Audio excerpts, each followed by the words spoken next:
안녕하세요, 룰루입니다. 조금 이르긴 하지만 한국투자에서 신규 출시한 15% 프리미엄 분배 시리즈에 대해 맛보기 분석을 해보도록 하겠습니다. 영상을 제작하는 시점은 15% 프리미엄 시리즈가 출시된 지 10영업일 밖에 안 되는 시점이라서 큰 의미가 없을 수는 있지만 단순 참고용으로 봐주시면 좋겠습니다. 아직 출시한 지 얼마 되지도 않았는데 5월 배당을 진행했습니다. 에이스 미국 빅테크 7 플러스 15% 프리미엄 분배 합성은 91원, 에이스 미국 500 15% 프리미엄 분배 합성은 93원, 에이스 미국 반도체 15% 프리미엄 분배 합성은 92원으로 세 종목 모두 대략 연 10% 수준의 배당금을 주었습니다. 첫 달은 기간이 짧아서 연 15%를 지급하지 못했다고 하는데요. 다음 달부터 분배금을 연 15% 비율로 지급하는지 잘 살펴봐야겠습니다. 15% 프리미엄 시리즈는 만기가 1일 이하인 1% OTM 콜옵션을 매일 매도하여 분배금 재원을 마련하는 구조를 가지고 있습니다. 데일리 1% OTM 콜옵션이라는 말이 어려울 수 있는데요.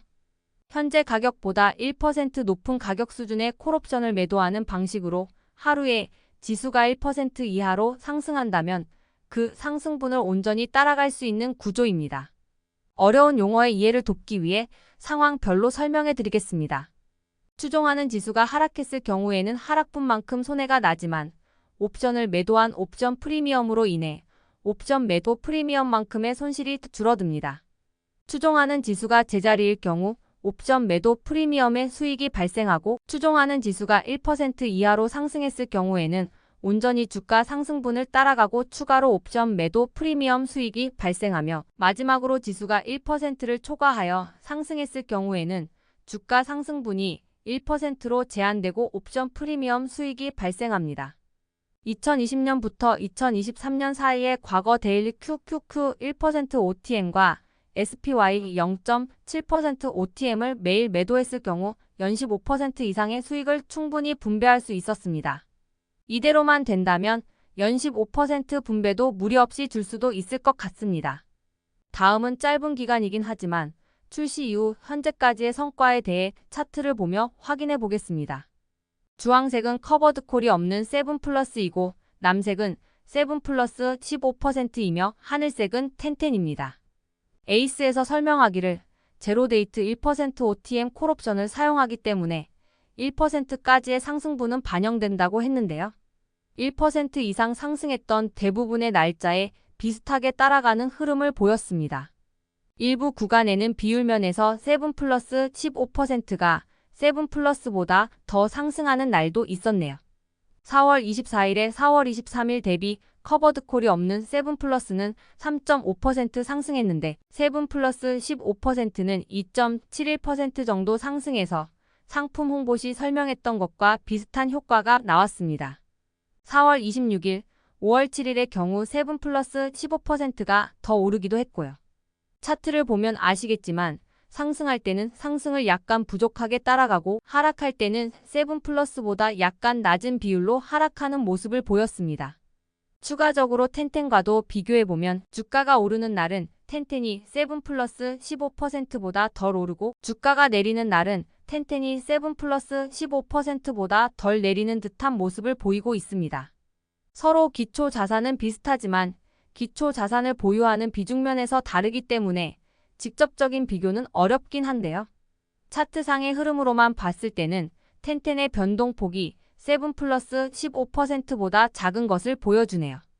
아직까지는 출시 이후 기간이 너무 짧아서 실제 운용 성과는 여기까지 보도록 하겠습니다. 마지막으로 문제점 및 한계점 등을 정리해 보겠습니다.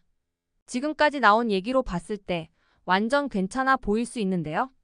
최근 출시된 15% 프리미엄 시리즈의 공통적인 문제점은 기초 자산의 변동성이 줄어들면 그로 인해 콜옵션 매도 시의 프리미엄이 줄어든다는 점입니다. 매일 콜옵션을 매도하는데 콜옵션 매도 시의 이익이 줄어든다면 콜옵션 매도 프리미엄을 주된 분배금 재원으로 하고 있기 때문에 에이스에서 제시한 연 15% 수준의 분배금을 주기 어려울 수도 있습니다.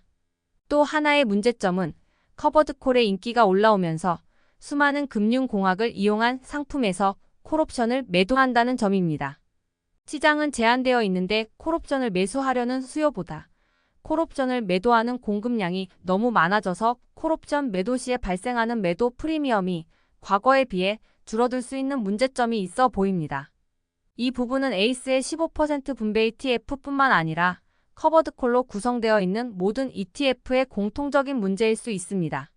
한 가지 다행인 점은 에이스에서 제시한 자료에 따르면 제로데이트 콜옵션의 거래량이 매년 늘어나고 있다는 점입니다. 시장 상황이 변하더라도 꾸준히 좋은 가격의 콜옵션을 매도하여 에이스에서 예상했던 프리미엄을 제공할 수 있을지 조금 더 시간을 가져보면서 지켜봐야 할 것 같습니다. 에이스에서 제시한 2020년부터 2023년의 백테스트 결과로는 연식 5% 수준을 달성하는 모습을 보여줬지만 과거 데이터는 단순 참고 용도로만 활용하시는 것이 좋겠습니다. 분배금을 제외한 투자원금이 녹지 않으려면 매달 1.25%의 분배금을 주고 나서 1.25% 이상 상승해야 한다는 점이 좀 걸리긴 한데요. 에이스에서 자신있게 출시한 만큼 앞으로 좋은 성과가 있으면 좋겠습니다. 지금까지 에이스에서 출시한 15% 프리미엄 시리즈에 대해 알아보았습니다. 영상이 좋았다면 구독과 좋아요 부탁드리고요. 또 봐요. 본 영상은 투자를 권유하는 영상이 아닙니다. 모든 투자 책임은 투자자 본인에게 있습니다.